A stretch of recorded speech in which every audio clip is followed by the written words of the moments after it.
ধিংবৰী চাপৰি এই ধিংবৰী চাপৰিত কালি এটা অনাকাংক্ষিত ঘটনা সংঘটিত হ'ল। ইয়াত একে মাকৰ সন্তান জলিলুদ্দিন আৰু সমীৰুদ্দিন দুই ভাই ককাইক ইয়াত মথাউৰিত তেওঁলোকে মাছ মাৰিবলৈ যোৱাৰ সন্দেহ কৰি ইয়াত ফৰেষ্ট গাৰ্ডে তেওঁলোকক গুলিয়াই হত্যা কৰিলে। একদম ওচৰৰ পৰা সম্পূৰ্ণ শীতল মস্তিষ্কৰে দুজন ভাই ককাইক গুলিয়াই হত্যা কৰিছে মথাউৰিত। তেওঁলোক মথাউৰিত গৈছিল আৰু ফৰেষ্ট গাৰ্ডে ভাবিছিল তেওঁলোক মাছ মাৰিবলৈ যাব, সেইকাৰণে গুলিয়াই হত্যা কৰিলে। এতিয়া কথা হ'ল, যদি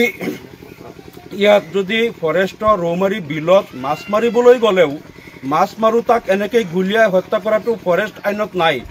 সম্পূৰ্ণ এইটো অনৈতিকভাৱে দুজন ভাই ককাই শীতল মস্তিষ্কৰে গুলিয়াই হত্যা কৰিছে একমাত্ৰ মুছলমান হোৱাৰ কাৰণে। আমি এটা কথা লক্ষ্য কৰি আহিছোঁ, যেতিয়া অসমত কংগ্ৰেছ চৰকাৰ আছিল তেতিয়াও যধে মধে মুছলমানক গুলিয়াই হত্যা কৰিছিল। এই বেছিমাৰীত মৰাপাটৰ উচিত মূল্য বিচৰাৰ কাৰণে 4জন লোকক গুলিয়াই হত্যা কৰিছিল।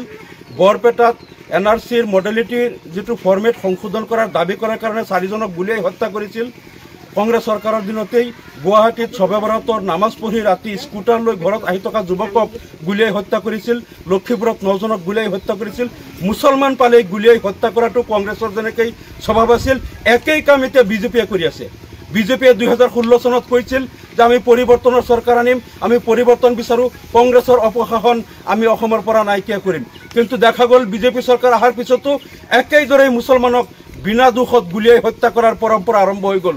এইটো কেনেকুৱা পৰিৱৰ্তন হ'ল? যি কংগ্ৰেছে সদায় মুছলমানক গুলিয়াই হত্যা কৰিছিল, অসমত মুছলমানৰ ৰক্তৰে ৰঞ্জিত কৰিছিল, বিজেপি আহি পেলাই একেধৰণেই মুছলমানক গুলিয়াই হত্যা কৰি আছে। এইটো কেনেধৰণৰ পৰিৱৰ্তন হ'ল?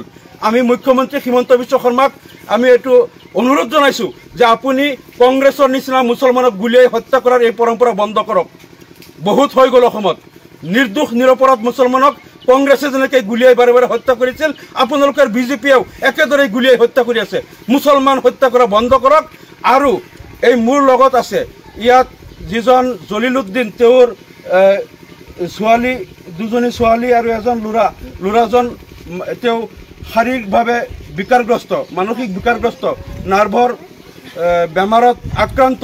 তেওঁ ট্ৰিটমেণ্ট কৰিব পৰা নাই, দুখীয়া মানুহ, ঘৰ একেবাৰে অৱস্থা নাই, তেওঁ আই ঘৰটো সম্পূৰ্ণকৈ বনাব পৰা নাই। আৰু ইফালে সমীৰুদ্দিনৰ কণ দুটা শিশু, এওঁলোক আজি অনাথ, আজি এটিম হৈ গ'ল। তেওঁলোকৰ পিতৃক আৰক্ষীয়ে ঠাণ্ডা মস্তিষ্কৰে শীতল মস্তিষ্কৰে গুলিয়াই হত্যা কৰিলে। গতিকে এই অনাথ শিশুসকলৰ কি অপৰাধ আছিল? তেওঁলোকৰ মাতৃ আজি বিধৱা হৈ গ'ল। কিয় বিধৱা হ'ব লগা হ'ল? এই শিশুসকল কিয় অনাথ হ'ব লগা হ'ল? মুছলমান হত্যাযজ্ঞ কেতিয়া অসমত বন্ধ হ'ব? যেনেকৈ কংগ্ৰেছে বাৰে বাৰে গুলিয়াইছিল মুছলমানক, বিজেপিয়েও একেদৰে মুছলমানক গুলিয়াইছে। কংগ্ৰেছৰ আৰ্হিত মুছলমানক হত্যা কৰা মুখ্যমন্ত্ৰী হিমন্ত বিশ্ব শৰ্মাই বন্ধ কৰক। আৰু আমি দাবী কৰিছোঁ এই অনাথ শিশুসকলৰ কাৰণে 2টা পৰিয়ালক 10 লাখ টকাকৈ ক্ষতিপূৰণ অসম চৰকাৰে, মুখ্যমন্ত্ৰী হিমন্ত বিশ্ব শৰ্মাই দিব লাগিব। অন্যথা আমি কিন্তু এই বিষয়টো ৰাষ্ট্ৰসংঘৰ মজিয়ালৈকে লৈ যাবলৈ প্ৰস্তুত আছোঁ। মুছলমান নিধনযজ্ঞ বন্ধ কৰক। কংগ্ৰেছৰ এই পৰম্পৰা, মুছলমানক হত্যা কৰাৰ কংগ্ৰেছী পৰম্পৰা বিজেপিয়েও যি ৰাখিছে, বিজেপিক সকীয়াই দিছোঁ। এনেকৈ মুছলমান নিধনযজ্ঞ নচলিব, বন্ধ কৰক। আৰু 2টা পৰিয়ালক 10 লাখ টকাকৈ ক্ষতিপূৰণ দিয়ক।